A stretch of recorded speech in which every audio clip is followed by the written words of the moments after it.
students, we are continuing from the previous lecture. Performance appraisal methods.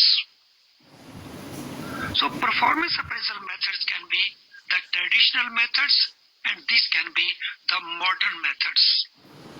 And first we shall discuss the traditional methods and then the modern methods.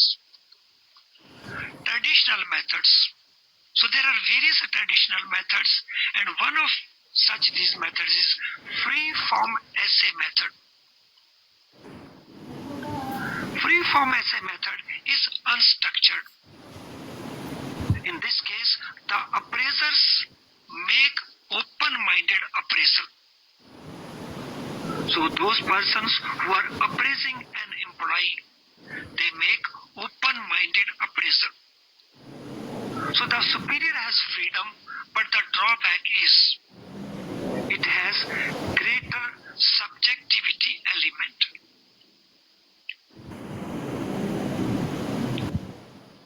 Number 2, straight ranking method. In this method, relative position of each employee is assessed and then people are rated in order of merit. So in straight ranking methods, the appraisal of each employee is done. So they are assessed on the basis of performance and then a merit list is prepared. So depending upon their ranking is decided. But the drawback is the comparison with other becomes difficult. Then comparison or factor comparison method. So comparison between employees on the basis of leadership initiative. So under this method, comparison is made between the employee on the basis of their leadership qualities and the initiatives they are taking. Then we have grading method. In the grading method, there are features such as analytical ability, performance knowledge. So these are graded. Certain scales are decided to grade the employee on those scales. So benchmark are fixed for grading the employees, and that grading may include on the basis of their analytical ability, their job knowledge. Other traditional methods include graphic or linear rating scale. So this is very commonly used. Here, two factors of the employee are considered. One is employee's characteristics and other is employee's contribution. So personal quality of the employee like initiative, decisiveness, these are measured. And this rating is on a continuous basis. So in the graphic or linear rating scales, two factors are considered. The employee characteristics and contribution. The drawback of this is that it is subjective. Now forced choice description method. Under this method, superior is to make a choice and employees are rated on prefixed benchmark, prefixed scale. The factors which are considered are the job performance and suitability for promotion. So in forced choice description method, the superiors, they make choice about the employees. There are prefixed scales, benchmarks. The rating is done on those bases. And the main factors which are considered are job performance and suitability for promotion. Then group appraisal method. In group appraisal method, the group of appraisers evaluate the performance of the employee who have the knowledge about that performance. So instead of one person, a number of people who are knowing the performance of the employee, so they do the evaluation. So a group of appraiser.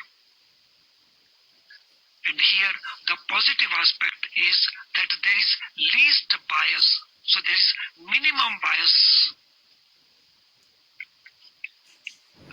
After traditional methods, now let us go to modern methods. First one is assessment center workshop. In this method, number of assessors and activities are used. Employee behavior is assessed through performance on different exercises.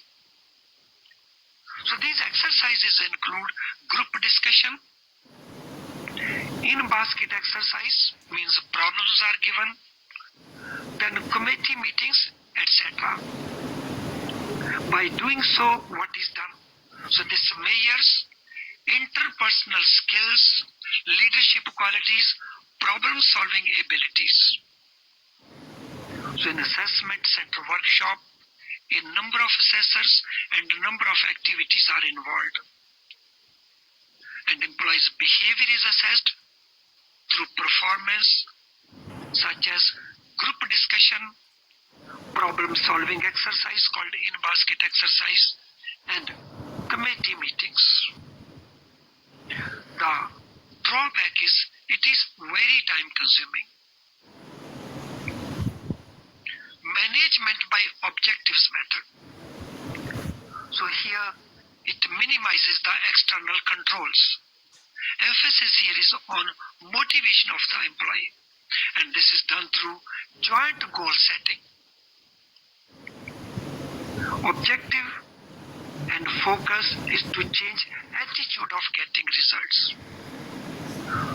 So MBO, here emphasis is on motivation of the employee, and this is done by joint goal setting. So goal setting by the member, by the employee, and by the management. It is objective, and here the focus is on changing attitude in getting performance. MBO process, here goal setting is done by employee and superior, and there is a frequent review of that performance. And based on that review, there is sharing of feedback for changing the course if required. What are advantages of this method? The advantage is it is participative approach in goal setting, and then enhanced motivation level of employee, creation of competitive environment level within the organization. So it is objective appraisal method. These are the advantages of this. What are the disadvantages of this method? The disadvantage is that it may lead to unhealthy competition amongst employees. On certain occasion, that creates the conflicting situation at the time of goal setting. So this is the disadvantage. These are the advantages of MBO approach. These are the disadvantages. In modern method, next one is human asset accounting method. Here, employees are treated as human capital, and money estimate attached to the value of the organization.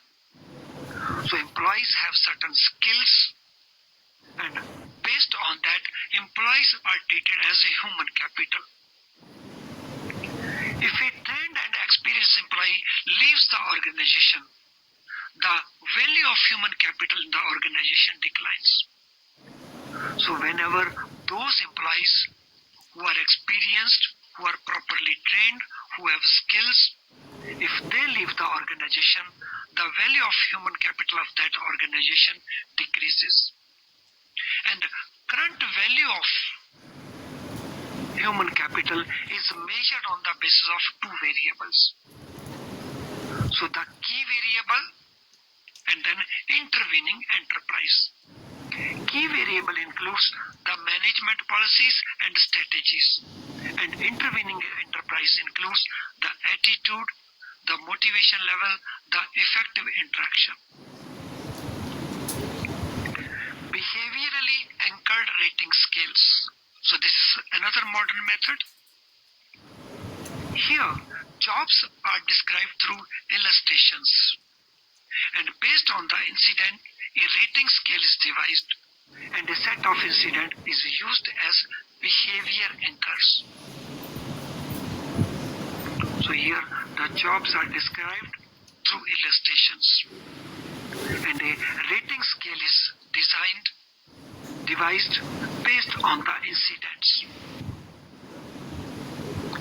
Now, modern methods include 360-degree appraisal method. Here, the employee is rated not by one appraiser, so it is rated by a number of persons. So those persons whose performance is affected by performance of the employee. And these persons who are doing this rating are the seniors, the peer, that is colleagues, the subordinates, the customer. So in 3-degree appraisal method, an employee is appraised by supervisors, by customers, then peers, and even the subordinates, because their performance is affected by performance of an individual employee. And it includes the self-assessment by employee also. What methods are used in banks? So methods used in banks, it has 3 parts. 1, self-appraisal. In self-appraisal, opportunity is provided to employee to appraise himself. So employee appraises himself, and opportunity is provided to him. Then appraisal by the reporting authority. So he is also appraised by the person, the senior, the supervisor, whom he is reporting, and this is based on goals and performance. And then it is reviewed. So review authority. So review by supervisor or superior authority. It is possible that the reporting authority may be biased, and to minimize that bias or subjectivity, so there is a system of review by superior authority. So one who is doing the appraisal, other who is making the review of appraisal done by reporting authority. So there are 3 levels of performance appraisal of officers or employees within banks.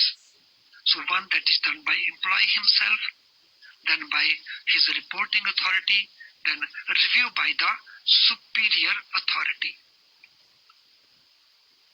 So now we shall start with the potential appraisal, but that we shall do in the next lecture. Thank you, friends.